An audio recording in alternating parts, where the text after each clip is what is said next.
Oh my gosh, that was bad. Sorry if you heard that. So we're in the room now after we finished class. Oh my gosh, class. It was good, but second class was not good. I do not recommend any traditional, contemporary, that's the word they all love to use, classes such as history of art, any history of art. Because if you really want to learn, you're going to learn by yourself. You don't need to listen to some nerd out about it. You need to listen to a real speaker. I always will stand by that, a real speaker. Some people are born to speak. Some people just like what they like and don't know how to go about it. And very disorganized. I also advocate against, okay, we're getting off the point. I'll make another video about that maybe. I figured I need to do a video about how I made the beat, just the beat in particular for Banquet of Sin, because we got to start promoting the album songs before the album comes out. Excuse me. So, this is what we got. This is how it starts.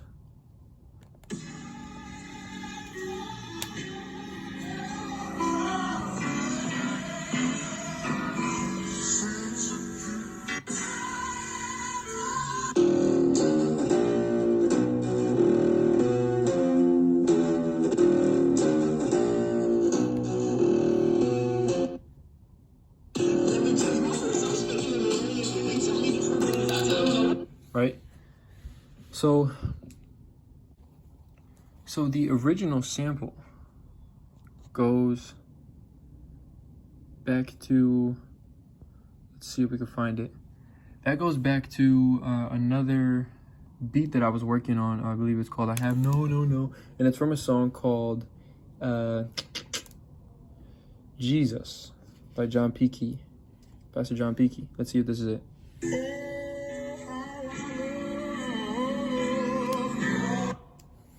Yeah, this is the file. So this is where we got it from. Now we gotta hit this over here. That's a different song, but the same sample. This is the song though.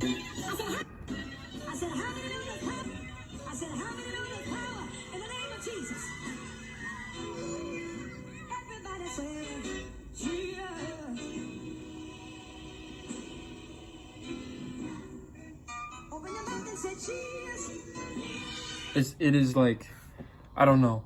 So what happened is I heard this song and I said I need to sample this, and I literally took months to sample it. Do never be fooled. Good art takes time. That's the truth. Good art is really gonna take time. So we made the whole album was based off of this idea. Like that's truly based off of this idea. Jesus, love, lust, all these things, but this was the main conduit for which it happened. So that's the sample of the first part. You know, you can see how many different times we tried to chop it, how many months and weeks and days it took for it to become what it is today. But that's the beginning. Then for the actual audio of the rock, like the bass guitar, the rock and roll bass guitar, what it stemmed from is when I got that guitar in Christmas of 2023. So only literally one Christmas ago. I spent the whole day playing that bass, and it got to a point where I came up with one amazing, what would you say, pattern, riff? I don't know what you would call it, but just one amazing loop, and it was this. Let me take the drums off.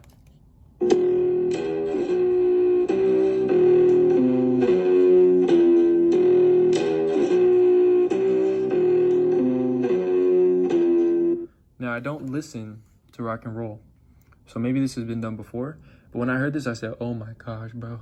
And this was the one. So I put some stock drums, because they work, they fit. You don't need too much else. You need to just get the point across. And I recorded a, what is the word? Rough draft verse. But the rough draft verse was so good in my ears that I didn't need to transcribe it, because usually that's what I do. I'll take a rough draft verse you're about to hear, and then I'll listen to it and I'll try to put words to it. Didn't even need to do that because it just was so raw.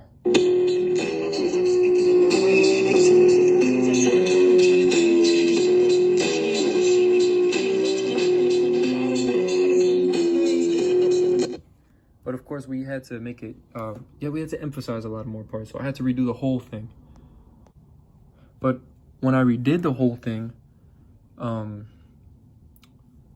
what is it? Oh, so the tune of the guitar was different. The tune of the bass was different. So that was like affecting me. But I think it's actually different in a better way. And also I had to make my voice sound like more, like I was closer, compress and do all the technical stuff to achieve the sound that I wanted to get, basically. So now it comes out sounding like this.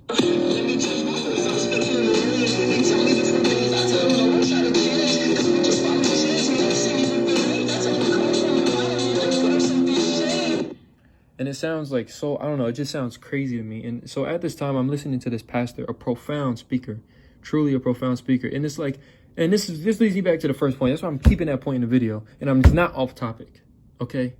Because this is what it is.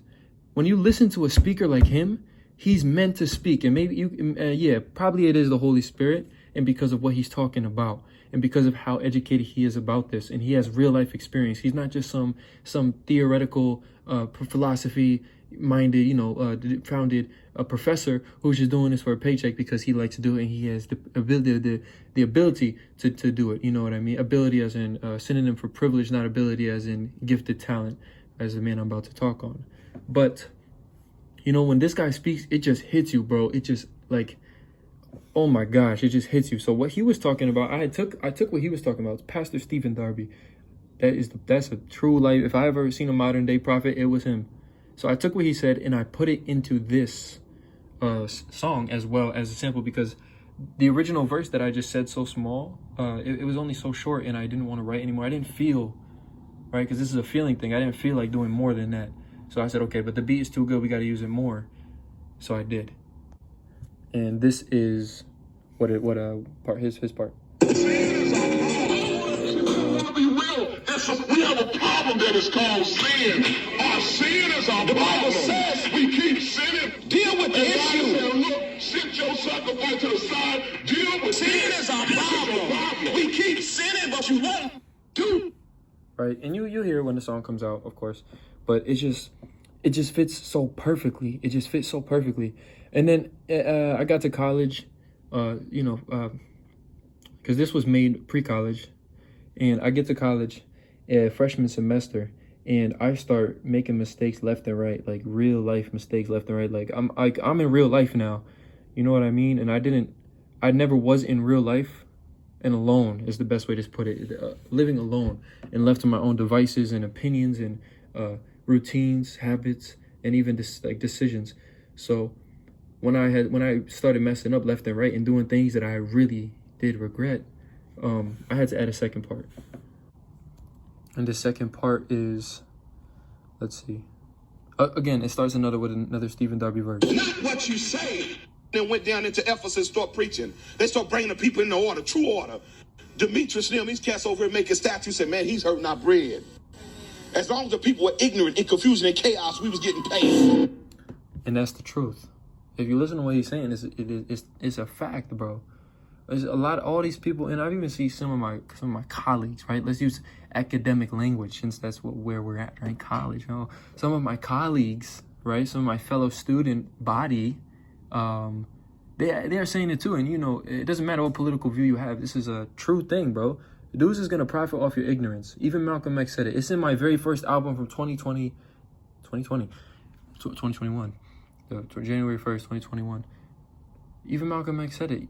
You're maneuvered. You're not ignorant accidentally. You're maneuvered into ignorance, because if you're ignorant, that means you are profitable for another person.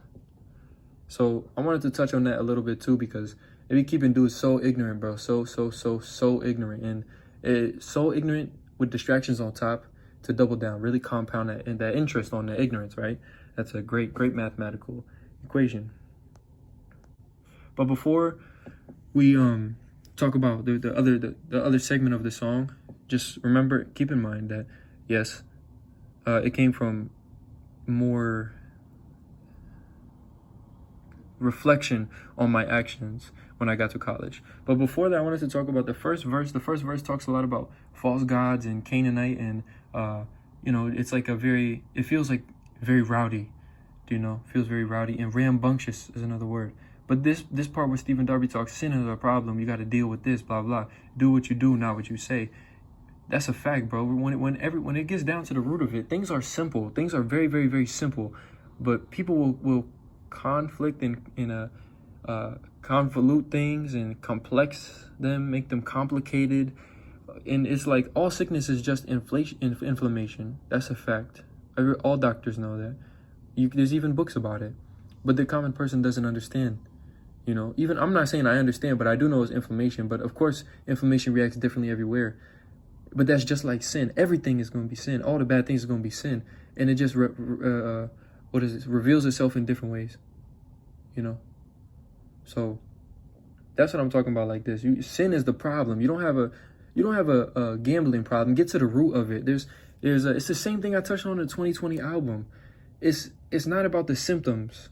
That's not your problem. That's never been your problem. The symptoms is not the problem. The cause is the problem. When you go to the doctor, you get pain medicine, you're fixing the symptom. The pain is there to tell you something's wrong. Don't hide it because something's still wrong, you know? So when you're doing gambling, you're addicted. Why are you addicted? Because it is. You got to get to the root, you know what I mean? So sin is your problem, right? That can mean so many things. That's a whole like, you know, topic or whatever. But so that's what that part is about. The album was originally supposed to be, or not the album, the first two songs were supposed to be about some high what is the word? High perspective. I don't think that's the right adjective or way to describe it. But like prestigious. Oh, prestigious. There we go. Prestigious, superior, like, oh man, look at the world. I want to do a political commentary and religious commentary and all these things. So I'm learning about Christianity being politicized and all these things being politicized. But as I make more music, I say, you know what? It's really an allegory, because a lot of the times in the Bible, you can, even in wisdom, right, from speakers who are reading from the Bible or detailing what they see is happening in society and even in history. When you listen to history lectures, they talk about it's like the whoring out of the system. It's like a whoring out of the system, you know.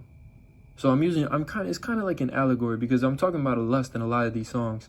And when you do things in love, it shows. And when you do things in lust, it shows. You know what I mean? People are gonna get hurt in lust. People are gonna be healed in love.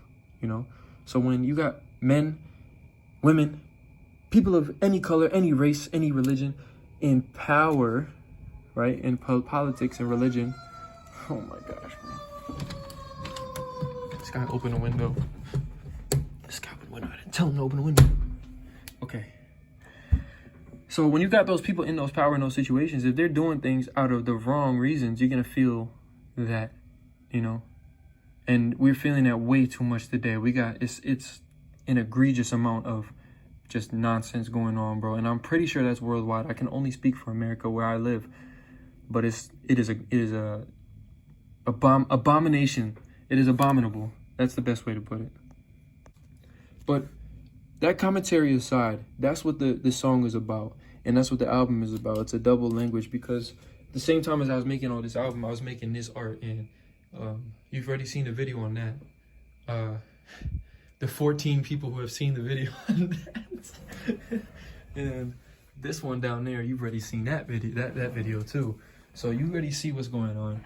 When I start to make videos about the clowns and all these things, you're going to see how it's another allegory, maybe even more entertaining. Because that's the point. We know I have things that I need to say. I feel the need to teach and help people. I really love to help people. You can ask anybody I know, you know. And I think that is one of the best ways. That's what I want to teach. That's what I want to help people to understand. Because I believe if you even keep that on your radar, you might be a little bit better off than if it was never on your radar at all, you know? So that's what it's all about at the end of the day. But let's go to the second part. It's literally like a 7-minute tangent, bro. I think the videos are good because don't nobody else want to listen to me listen. But if you come to the video, you're volunteering to listen. So yes, that's good. But this one, I made so many bass, like, so I think the bass is my instrument, because I just, sometimes if I put the bass down for a week, I pick it back up in a week, I can make 6 new songs it's not even funny. I think that's the white in me. That's the truth. Like the bass guitar is just for me. At least the electric bass guitar that makes it sound like rock and roll. So this is the beat that we made for that.